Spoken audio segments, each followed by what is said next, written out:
Get in the Zone. The Psychology of Video Game Design. Informational text by Aaron Millar. The dragon rises above me, breathing flames into the night air. Stone ramparts crumble in the township. Houses burn. Screams echo all around me. I have only one chance. His jaws open. I draw my sword. But before I can react, he's snatching me into his talons, throwing me in his mouth, and the hero dies. In exactly the same place, again. It's completely unfair.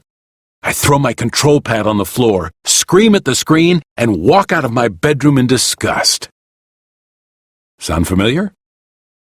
Frustration is something every gamer knows all too well. But why do some video games completely absorb us in their world, while others leave us howling at the screen? The answer has less to do with your ability to press buttons than it does with what's happening in your brain. Good games are designed to get you in the zone, a heightened state of concentration and enjoyment that psychologists call flow. In a state of flow, even the most difficult tasks feel effortless and easy to complete. Just beat your best lap time by 10 seconds? That's flow. Killed the monster you were stuck on for 2 weeks. Welcome to the zone.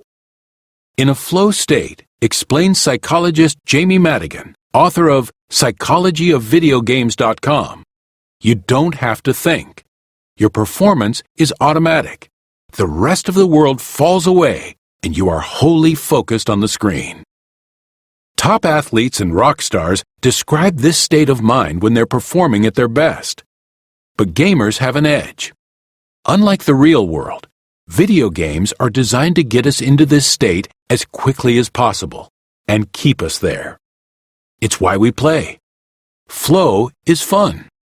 But some games are better than others, and here's why. Challenge. If you kill the dragon the first time, it's boring. Don't kill him the 100th time, and it's just plain annoying. Flow happens only when there's a perfect balance between the challenge of the game and the skill level of the player. It should be difficult, Madigan says, but just possible. The reason has to do with the amount of information our minds can hold at any one time. Imagine your brain is like a backpack. If it's filled to the top with just the skills required for the game, there's no room left for any distractions. You're completely immersed in that imaginary world. But put in too much, and your backpack will break. You'll get stressed and fed up with playing. Too little, and you'll start thinking about that party next week.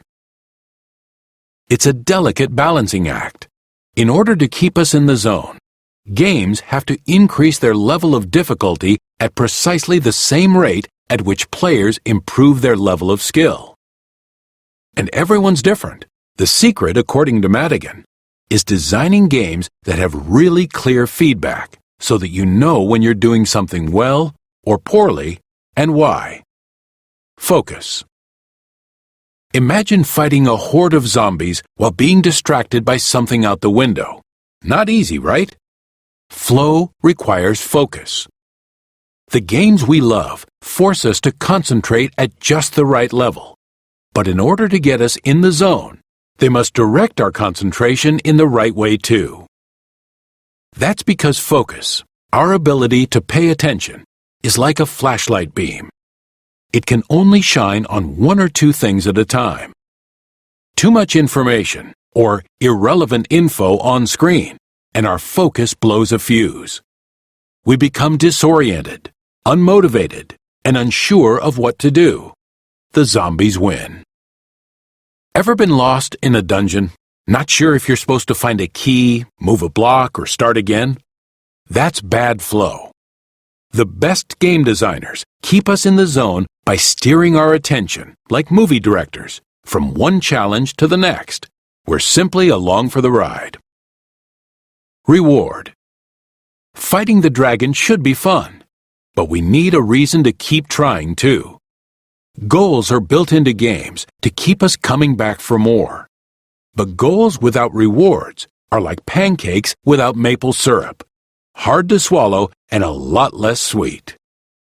That's because rewards release a chemical called dopamine in our brain, which feels good.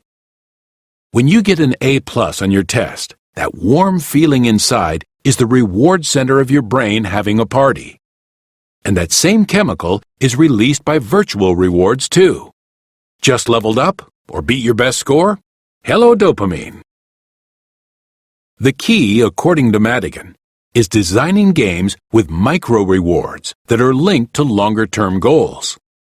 Saving the king is a worthy mission, but should I storm the castle or sneak in undetected? The best games break long-term goals into clear, manageable chunks and reward us for achieving each one. Search the storeroom for a grappling hook. Steal the key from the guards. Scale the tallest tower. Bingo! The king's free and has just given me my own province to rule. Rewards are like fuel for flow. We need to keep filling up if we're going to slay the dragon, build our empire, and make it to the end of the game. Psychological edge. Tips for gamers. Games are most fun when the level of difficulty is just above your level of skill. It should be hard, but not impossible. If you're screaming at the screen, it's probably a mismatch. Try manually adjusting the level of challenge instead. Increase your gaming flow by removing distractions before you play. Turn off the lights, stop texting, and focus all your attention on the screen. If the game feels too open-ended, or you're not sure what to do next, try breaking down big goals into more immediate and manageable chunks.